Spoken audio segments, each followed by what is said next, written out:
урматтуу шаардыктар, Бишкек шаары боюнча коомдук коопсуздук кырдаал туруктуу жана көзөмөлгө алынууда. Бишкек шаарынын ички иштер башка башкарманын өздүк курамы тарабынан коомдук коопсуздукту жана жарандардын коопсуздугун камсыздоо багытталган иш-чаралар жүргүзүлүүдө. Өткөн суткада Бишкек шаарынын аймагында комендант саатын бузган үчүн 74 адам райондук ички иштер башкармасына жеткирилген.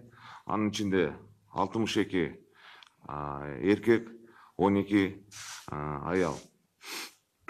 Бишкек шаарынын аймагында өзгөчө абал киргизгенден кийин 2020 жылдын 25 мартынан 6 апрелине чейинки аралыкта катталган кылмыштар жана жоруктар тууралуу кыскача маалымат берип кетейин.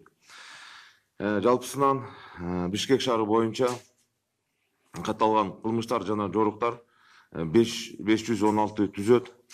Анын ичинен 467 кылмыш жана жоруктар бети ачылган. Ошондой эле Ленин район боюнча 115 катталды, 95 ачылды. Октябрь району боюнча 105, 99 ачылган. Свердлов район боюнча 158, 143 ачылган. 1-Май район боюнча 150, ачылганы 130.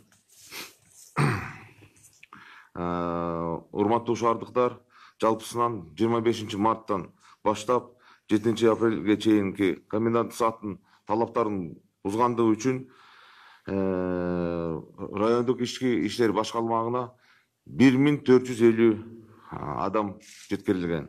Анын ичинен 1256 эркек, 196 аял, 46 чети элдик жарандар, 15 жаш өспүрүмдөр.